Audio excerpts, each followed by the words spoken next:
Welcome back to my channel happy students. आज के इस वीडियो में हम एक काफ़ी इम्पॉर्टेंट क्वेश्चन देखेंगे ज्योग्राफी का। वो क्वेश्चन है आपका, आप उदारीकरण, निजीकरण तथा वैश्वीकरण से क्या समझते हैं। उन्होंने भारत के आधुनिक विकास में किस प्रकार से सहायता की है। यानी उदारीकरण, निजीकरण और वैश्वीकरण क्या है, ये आपको लिखना है। साथ ही इसकी क्या भूमिका है औद्योगिक विकास के क्षेत्र में, इसे भी आपको सही से लिखना है।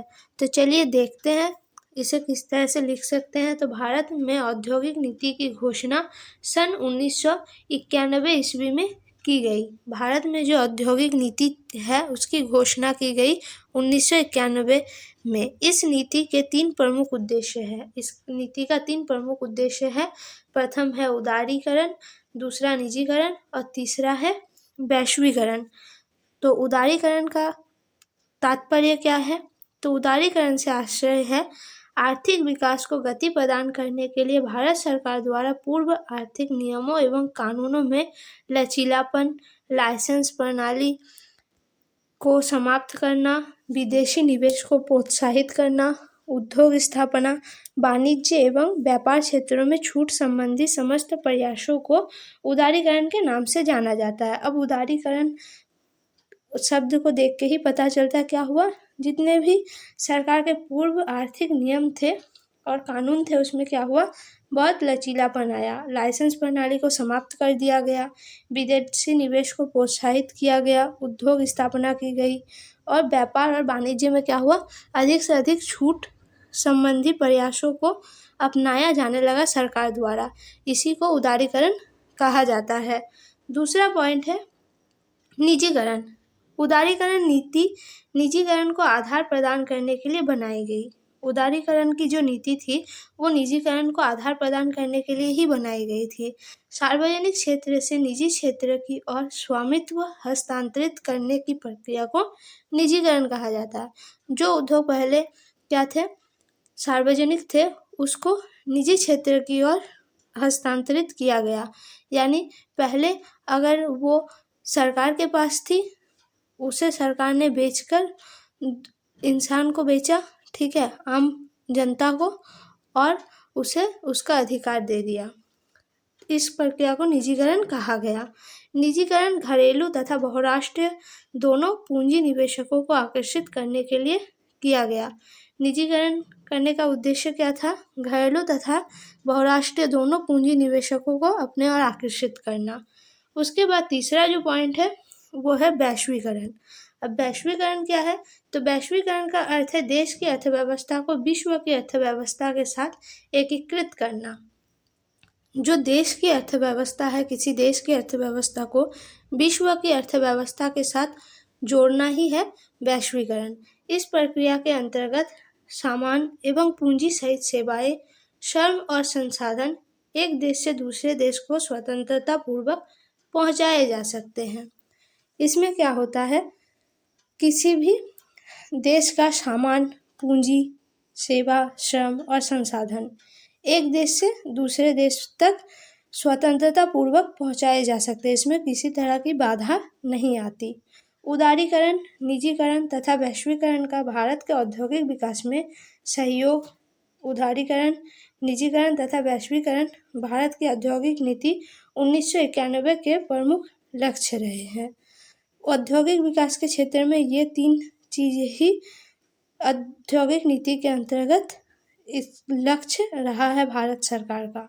इन लक्ष्यों के क्रियान्वयन से भारत के औद्योगिक विकास को पर्याप्त प्रोत्साहन मिला और इन नीतियों का जो लक्ष्य निर्धारित किया गया था उससे ये नीतियाँ काफ़ी प्रभावित हुई और इन नीति के वजह से ही इस विकास को काफ़ी पर्याप्त मात्रा में प्रोत्साहन भी मिला।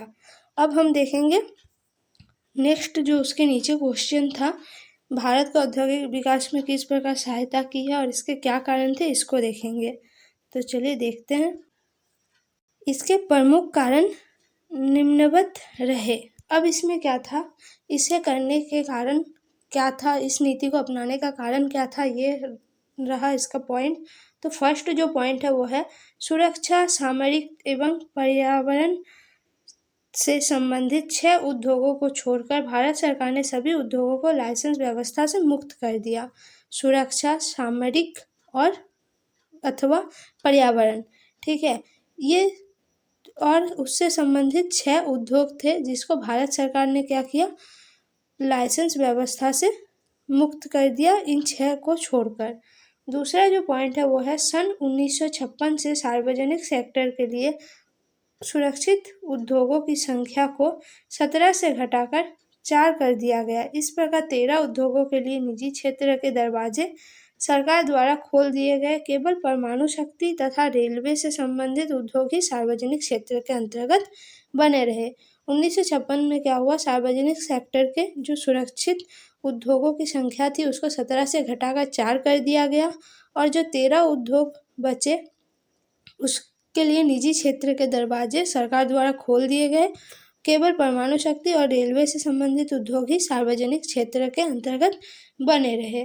भारत सरकार द्वारा सार्वजनिक उद्योगों के शेयरों में से कुछ को सामान्य जनता, कामगारों तथा वित्तीय संस्थाओं के लिए आवंटित करने का निश्चय किया गया। जो सार्वजनिक उद्योगों के शेयर है उसमें से कुछ सामान्य जनता, कामगारों और वित्तीय संस्थाओं के लिए ही आवंटित करने का निर्णय लिया गया था। उसके बाद जो पॉइंट है वो है किसी भी उद्योग में पूंजी निवेश की सीमा को समाप्त कर दिया गया तथा इसके लिए लाइसेंस एवं पूर्ण अनुमति की व्यवस्था को भी समाप्त कर दिया गया। उसके बाद जो पॉइंट है वो है आपका उद्योगों में विदेशी प्रत्यक्ष निवेश को घरेलू निवेश के रूप में मान्यता प्रदान की गई।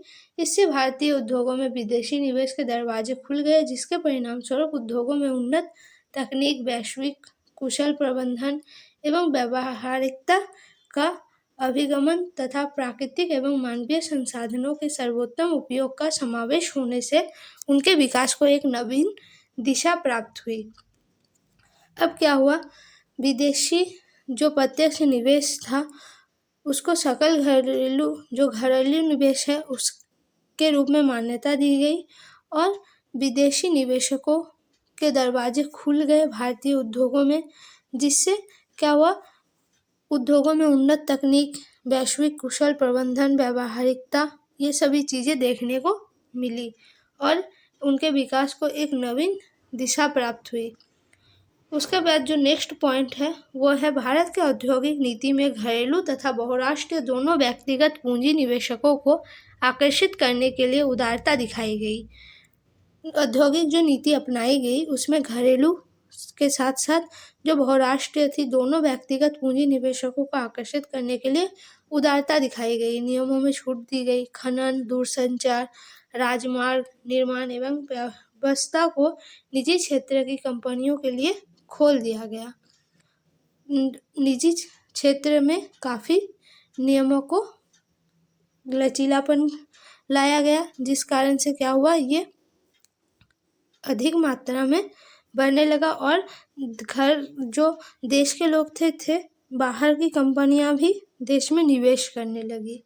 उसके बाद जो पॉइंट है वो है इन सभी छूटों के बाद प्रत्यक्ष विदेशी निवेश भारत सरकार की आशाओं के अनुरूप नहीं रहा, लेकिन विदेशी निवेश का एक बड़ा भाग घरेलू उपकरणों, वित्त सेवा, इलेक्ट्रॉनिक, विद्युत उपकरण, खाद्य एवं दुग्ध जैसे उद्योगों में लगाए जाने से इन उद्योगों के विकास को पर्याप्त प्रोत्साहन मिला।